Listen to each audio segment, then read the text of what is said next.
Headline news most affecting Chilliwack this week. The 2-year-old child in hospital from that drowning last week has died. The TransMountain Pipeline gets the green light and will cut through 2 Chilliwack schoolyards. If you're pregnant and living in Chilliwack, start making plans for your highway commute to the hospital in Abbotsford. That floating barge of garbage is set to arrive today, and another tragedy at an infamous Chilliwack railway crossing. Thanks for watching. We're committed to providing local news and news that impacts our local audience in Chilliwack, including beautiful areas such as Rosedale, Promontory, Goerzen Crossing, Fairfield Island, Little Mountain, Chilliwack Mountain, Cultus Lake, and of course Yarrow. In addition to the most important news of the week, we'll be providing you with weather for the week and key sports information brought to you by Rwambiwa. Scott McVetty of Remax Nyda Realty with his very first report on real estate in Chilliwack. You're going to like that. And Shelley Goerzen and her moving commentary. Plus, part 2 of Berris Karden's interview with Chilliwack Mayor Ken Popove. All right, Chilliwack, let's get started. But before we do, it's my great pleasure to welcome Desmond Devnich to the show. Now our top news story. Very sad to report that the 2-year-old girl in the Chilliwack River Valley who last Thursday was pulled from a swimming pool and airlifted to hospital passed away this past Monday. Our CMP are asking that the family not be contacted through social media and their privacy be respected. We understand from the CDC website that children ages 1 to 4 have the highest rate of drowning and most occur in home swimming pools. The second go-around of federal approval for the TransMountain Pipeline was given the green light by Prime Minister Trudeau and his cabinet. The review, forced by the National Energy Board, ticked off the boxes that had to be addressed. They included Indigenous and environmental concerns. There are many permits that still have to be issued before the project can continue. The expansion of the pipeline cuts across 2 Chilliwack schoolyards, and the school board has sent a letter to Ottawa expressing their concern. chillTV has asked members of the school board to comment on the response and continue to keep that door open for their opinions. A couple of updates from stories from last week. First, regarding the closure of Chilliwack Hospital to pregnant women as of June 24th, that's still scheduled to happen. MLA for Chilliwack Kent, Lori Thronis, tweeted, quote, "We had a productive meeting with the BC Nurses Union about the shortage of obstetricians in Chilliwack. Nurses are concerned that moms won't be able to have their babies here as of June 24th. We are too. Our maternity ward needs to stay open." So far, no change to this story, so if you are pregnant, you need to plan for that change. Eastern Fraser Valley residents are being diverted to Abbotsford General Hospital. And no updates on that barge filled with garbage that's set to arrive at the Port of Vancouver today and be transported to Burnaby for incineration. chillTV reached out to Chilliwack MP Mark Strahl for comment, and as of airtime, we haven't heard back from him. While this is under a federal jurisdiction, Jason Lum, the chair of the FVRD, is concerned because it affects our air quality in the Fraser Valley. And we don't actually know what's in that garbage and whether incineration will remove all the contaminants. You can watch the full story in the interview with Jason Lum in our June 13th show. The Chilliwack celebration of National Indigenous Peoples Day will be at the Chackton Sports Field on Friday afternoon and Saturday morning. A pancake breakfast at the Stalo headquarters. This is sponsored by the First Nation Health Authority, the Stalo Service Agency, and the Chilliwack Métis Association. Information can be found online with the Stalo Nation website. And when we return, another deadly accident at a Chilliwack train crossing.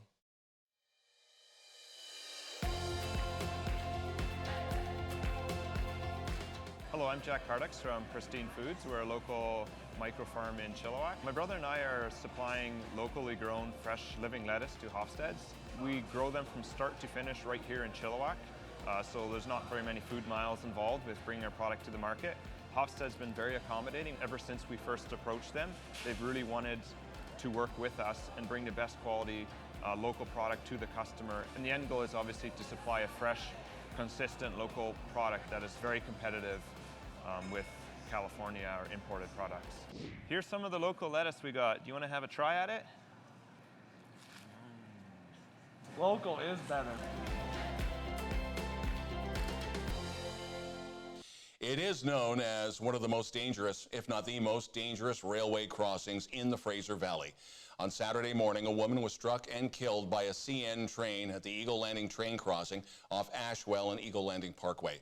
Our CMP are very tight-lipped about this accident. Neighbors told chillTV that they could hear the train screeching to an emergency stop. chillTV continues to follow this story. Ride sharing is a hot topic, especially for an area like Chilliwack, which has a limited bus system. Last week, the province reinforced its stand that any ride-sharing driver must have a Class 4 license. Taxi and limo drivers have to have this enhanced license. Your standard driver's license is a Class 5. Rideshare advocates say that will deter services like Uber and Lyft from coming into the province, let alone service the valley. Meanwhile, TransLink has released their findings on putting a light rail system on the interurban rail line and trying to connect Chilliwack with Surrey. The finding concludes that the cost versus the population base would not justify the expense. The group, South Fraser Community Rail, says a 99-kilometer, 90-minute route with 12 stops would work. The system would be similar to what is in place in Ottawa and San Diego. The Canadian Taxpayer Federation has been a long-standing critic of the idea, citing that the critical mass of people in the valley would not justify the resurrection of the interurban line. And the pictures and video of a goose family crossing a Chilliwack road en route to Sardis Park went viral last week. The family has grown to 19, 2 adults and 17 goslings. It's very common to see goose and their goslings in the area around Manuel and Vetter Road by Sardis Park and Sardis Elementary School. The pictures and video are courtesy of professional photographer Karsten Arnold. He is also known for his work in saving heritage homes with the group Heritage Chilliwack. And now Arthur Rwambiwa with our sports report. The Chilliwack Chiefs have gone back to Michigan for the next member of the 2019-2020 Chilliwack Chiefs with the commitment of Jake Ferry. Listed at 5'8" and 156 pounds, Jake is a very dynamic skater who possesses unbelievable hands and vision. This past season, he played for the Detroit CompuWare U18, where he put up impressive totals and was a consistent offensive threat. In 2018 draft pick of USHL's Tri-City Storm, Very was initially offered a roster spot by the Chiefs after completing a very impressive weekend at the Invitational Spring Camp in Chilliwack back in May. Very, from Northville, Michigan, is a player that the Chiefs have been watching for quite some time now, thanks to Michigan area scout Sean Kaufman, who had been one of Jake's coaches at the prestigious CompuWare program last season. The University of Fraser Valley soccer team releases their 2019 Canada West Conference schedules on Thursday, and both the men's and women's programs have an exciting slate of games featuring intriguing matchups and elite opponents. The Cascade men's squad opens its campaign on August 23rd, hosting the reigning CW champion UBC Thunderbirds. The following day, the team heads to Victoria for its first road game versus the Vikes. In the UFV women's team opens conference play 2 weeks later with a road swing to face UVic September 6th and UBC September 7th. Their home openers are the following week with the Manitoba Bisons September 13th and Winnipeg Westmen September 14th coming to Abbotsford.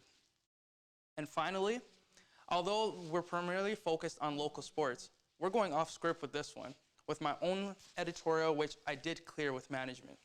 Before moving to Chilliwack, I lived in Toronto for most of my life. My favorite team has always been the Toronto Raptors. No sports report this week would be the same without mentioning their achievement.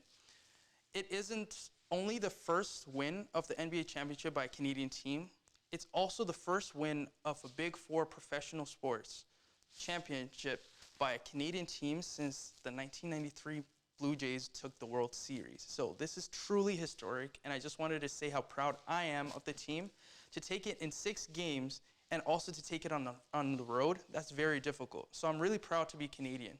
Thank you guys so much. And after the break, Berris, Karden in part 2 of chillTV News of the Week's interview with Mayor Ken Popove.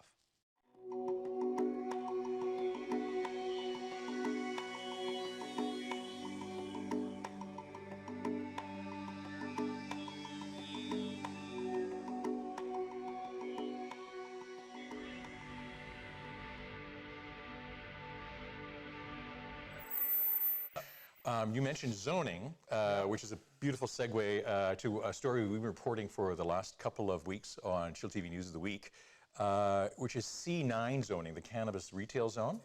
And apparently, the second time now, there's an application to rezone a property from commercial industrial to C9. It's been denied by council. Why would that be? Well, the first application came through, and it checked all the boxes. There's a couple council members that weren't comfortable because there's a daycare on site, and daycares weren't exempt from this, from a variance from the zoning, if you will. So I have the ability to bring it back as mayor, which I did, to take it to a public hearing, but it got voted down at the table. The second one, on the corner of Yonge and Chilliwack Central, he needed 4 variances. And City Council has no appetite to support variances. We set that in place as policy to be 300 meters away from supportive housing units, schools, parks, etc. And his did not meet any of the criteria there. So we are very adamant in our policy that we have laid out. There's, I believe there's about 9 in the hopper right now, and 3 of those that... Oh, so there's a significant number still coming down the pipeline. Yeah. Okay. And apparently 3 of those are going to need some variances, and the other ones don't. And I'm going to leave it at that. Okay.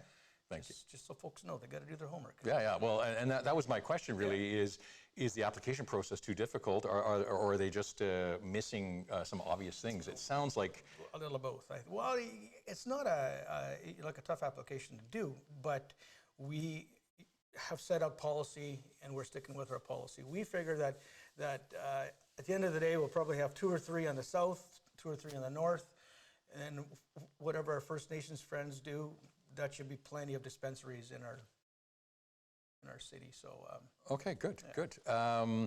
Now we talked about a little bit about homelessness, perhaps maybe a little bit more broadly, as this is a goal that you've set for yourself and for council. Are we ever going to be able to get to zero? Is that even a realistic goal? And if it's not, what is realistic? What is acceptable in terms of homelessness? You know, if there was a silver bullet, I would have shot it a long time ago. And every community up and down the valley are experiencing what we're experiencing. I'm very proud of where we're at to work on that exact problem. With the supportive housing units that are coming in, these people are our people. 70% of the folks that are on the street are Chilliwack people. They've had some form of trauma, and they start to self-medicate. They get into a circle, and they can't get out.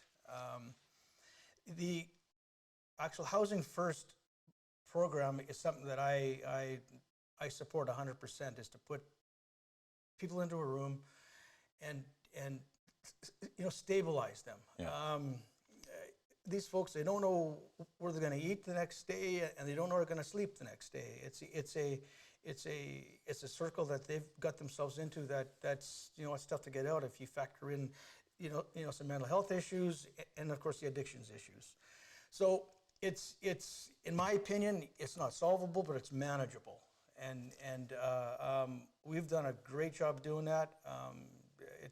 And to be clear, it's a provincial, you're on the front line, the city's on the front line, but it's actually a provincial issue, just so the viewers may not be aware of that. Well, what can the city do then if it's actually a provincial mandated issue? Well, we've kicked in over $5 million in actual cash, in actual land, in not charging DCCs and those kind of things, the upfront kind of charges. So we've really partnered up with the government. BC Housing knows that and are willing to partner with us on these issues. I know there's some communities up the valley there that are totally against what we're doing here, and I can't understand why. Well, it's an issue that affects everybody. Absolutely, so yeah, absolutely. It's it's tough. It's it's less than 1% of our population that's causing the most issues, but doing nothing is not an option. Yeah, no, for sure. Okay, I think it's time to turn things a bit lighter. Oh, I like talking about. No, I'm just joking. Party. Let's talk party now. I became aware of a fantastic tool that the city offers just last summer to help people plan block parties. And my wife, in fact, organized one in Goerzen Crossing last summer. Yeah. Well over 100 people. There was bands, and it was fabulous. But to be honest, Ken, why do you want us to party? Well, who doesn't like a party? Come on. I love a party. It's the best way to get you. Why does the city want us to party? And if I'm going to get maybe taking a hard-nosed approach, why is the city spending money on having us party? You know, it's because I'm on your side. Yeah, it's the best way to get to know your neighbors, and it keeps your part of the community as safe as it could be, but just in lines of communication. You get to know your neighbors, and you know there's an afternoon and somebody's coming down your street that you know he doesn't belong there. So you phone your neighbor and say, hey, is that somebody? No, it's not. It's a communication tool, and it's worked out great. We will match funds up to $1,000. We do have a trailer that has street closure equipment in it. So my wife only got $300. I'll say that right now. Okay. Does she not fill in the application properly? Well, it's up to $1,000. I'm just kidding. I'll help her with the application next time. And then you have the opportunity then to, like invite the block watch people to come to your neighborhood, the 529 bike program folks from the RCMP to come to your neighborhood and work with the neighbors. Yeah, I brought you the toolkit there. Yes. It's got a lot of great information. I'm sure it's online. Please check in with people. It's a successful party, if you will. I think we did over 30 of them last year. Yeah, it's wonderful. And I hope we can double it this year. Yeah, no, it really, because you're in a neighborhood and you don't know a lot of your neighbors. And we're fairly new to Goerzen Crossing, so we didn't meet a lot of our neighbors, but we did at that party. And then, of course, the relationships continue after that. Absolutely. So it's fantastic. And if you get a hand flipping burgers, if there's a cold beer involved, you may call. All right, you heard it right here. Now, final word to you, Ken. Are there any topics that we haven't touched on that you'd like to chat about? There's always things going on. We're dealing with Fraser Health in a maternity ward right now. That's it's a hot topic. And that's an issue on our news as well. Yeah. And I'm waiting for some communication actually today to come through to understand the plan that's moving forward. I'm believing it's not going to be a total shutdown. I think it's going to be a couple of weeks in July, a couple of weeks in August, but still a community of 100,000 people. And there's a lot of Dutch folks here, and they like making babies, and we need a maternity ward. Like it's just not right.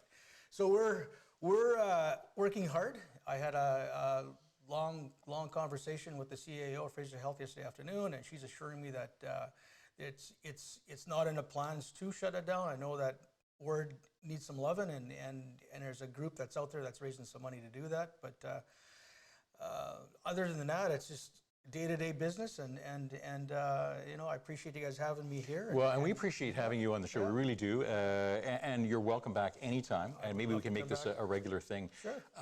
Because it's great having the citizens, the residents of Chilliwack hear directly from you and see you talking about the just issues. one stipulation is you just can't call me your worship if you can do that. If that's okay. All right. No, you're a very cool guy. Okay, it was great having you on the show, thank you. Thank you very much. And when we're back. And now, Scott McVetty with Remax Nyda Realty in his first in a special new series on real estate in Chilliwack. Scott? Thanks, Don. And for those of you watching, welcome to the Real Estate Report. Today we're looking at up-to-the-minute real estate trends and statistics as they pertain to the people of Chilliwack. By most metrics, the real estate market here in Chilliwack has leveled off. As you can see from the graph, prices had increased at near record levels for almost a 4-year span. During that time, the average sale price for a resale single-family home in Sardis went from $397,000 in June of 2015 to an average sale price last month of $587,000. Sardis single-family prices peaked last September at just over $664,000. Similar numbers for homes north of the freeway, as Chilliwack houses climbed from $326,000 in June of 2015 to $603,000, with a peak last March of $631,000. So what's a takeaway? Bottom line is Sardis home prices are down an average of 11.7% from its peak, but still up 47.8% over the last 4 years. And Chilliwack is down 4.3% since its peak, but has an astounding 48-month increase of 85.2%. Another metric I like to look at is what Chilliwack property buyers are actually buying. I call this hot or not. Currently, single-family homes are on the steady uptrend on the Chilliwack side of town, bouncing back from January's 6-year record low sales volume. In Sardis, townhomes are the hot or not winner. Both condos and single-family homes took a slight dip in total units sold, but townhomes are on a 3-month uptrend. Bottom line, there are several factors driving home prices. Between stress tests, interest rates, speculation tax, foreign investment tax, trade wars with the US and China, and oil pipelines, there are many things influencing the Chilliwack real estate market. If I had a crystal ball, I'd say we're probably in for more of what's been happening.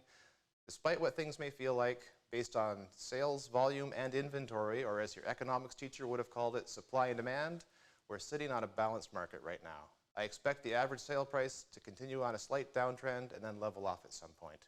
Thanks, chillTV, for having me on the show. Next week, we will be starting an Uber Local series where I not only review Chilliwack, but focus on specific Chilliwack neighborhoods.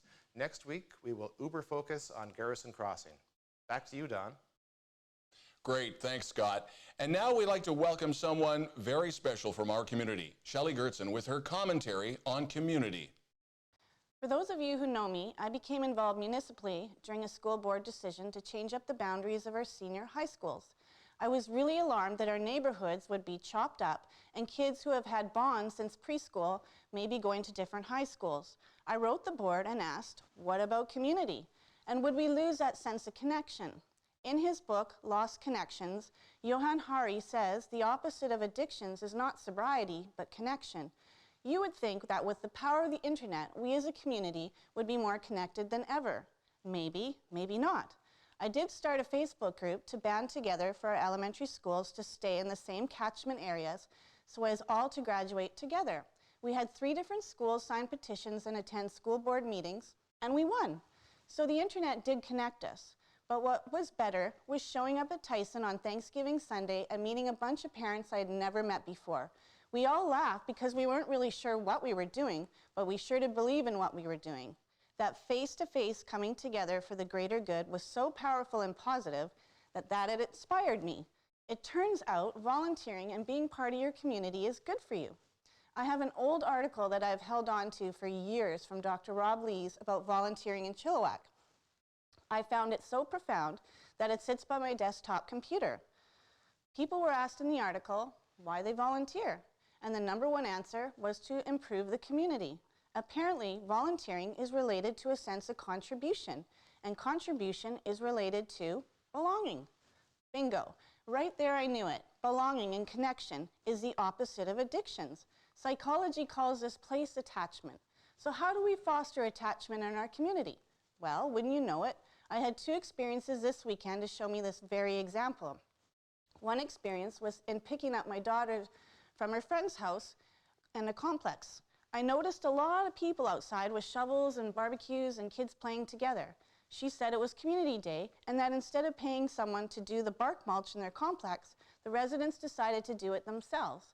The only catch was to have a barbecue which Strata approved. How cool was that? The next experience I had was on Sunday when I went into Staples to photocopy something from Peyton, who I love because she's a millennial and works my smartphone for me. I made sure to go and chat with the manager and tell him how much I love Peyton and how much she helps me when I come in. As I was waiting for Peyton, I noticed she was helping a lady photocopy posters of a man who was missing. It was obvious this was the man's mom. Me, Peyton, and the lady didn't need to talk. I felt this woman's pain and grabbed her and hugged her, and we cried. I took a bunch of posters and paid for them and went to Goerzen and made my rounds. I have a lot of God moments in my life. God, universe, creator, whatever you want to call it. It was a message that we are all in this together, and there is nothing more powerful than community and supporting one another. People from all the businesses I went to, some who know me from my community heart, took the posters and put them up. I knew this was the epitome of community. You see, You can have a home, 4 walls, a smartphone, but that was never what home was meant to be for humans generations ago. To them it was community, a dense web of people all around us like a tribe. But that is largely gone. Our sense of home has shriveled up so far and so fast, it no longer meets our need for a sense of belonging. So, we are homesick even when we are home. So let's change that. Let's start a movement. In fact, about 800 members of the community have done that already with Chilliwack Citizens for Change. Start a community day in your complex, or hand out flyers for a missing man in our city so his mom doesn't have to. I turned 50 this week, and I guarantee you I'm not slowing down anytime soon. Volunteering, being involved, getting connected is part of the Blue Zone attributes for living to be 100. In fact, I read that people who are suicidal will not do it on a day they volunteer because they know people are counting on them. Just think about that. In fact, a commentary is to get you to think about a subject or how to feel about a subject so that perhaps you can look at it with new insight. I'm glad I said yes to commentating before I even knew what it meant, and I'm glad to be part of this community. Thanks for listening to my commentary.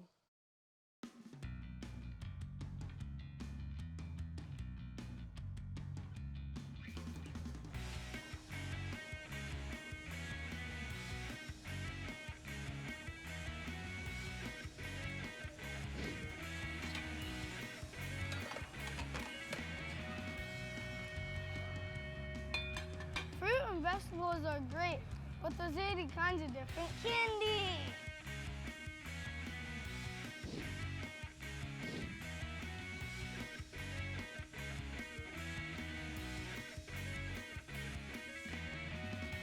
ChillTV weather, heading into the first official weekend of summer, it's a mixed bag of sun, clouds, and showers, but not hard rain, which is what we need to cut down the forest fire risk. Highs will be hovering near 24 degrees.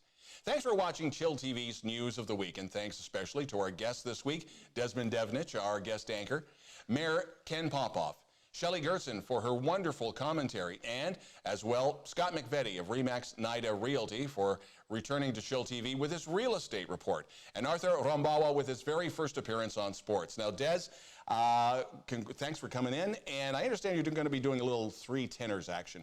That's right. Well, thanks so much, Don, for having me on the show today. I am so thrilled to announce that I will be singing the national anthem for the 3rd time at the City of Chilliwack's Evening Canada Day show and fireworks. So come check us out at Townsend Park on July 1st. If you'd like to share the spotlight, even if you've never been on camera before, send us a note to news@chilltv.ca with your CV, and if you have it, links to your video.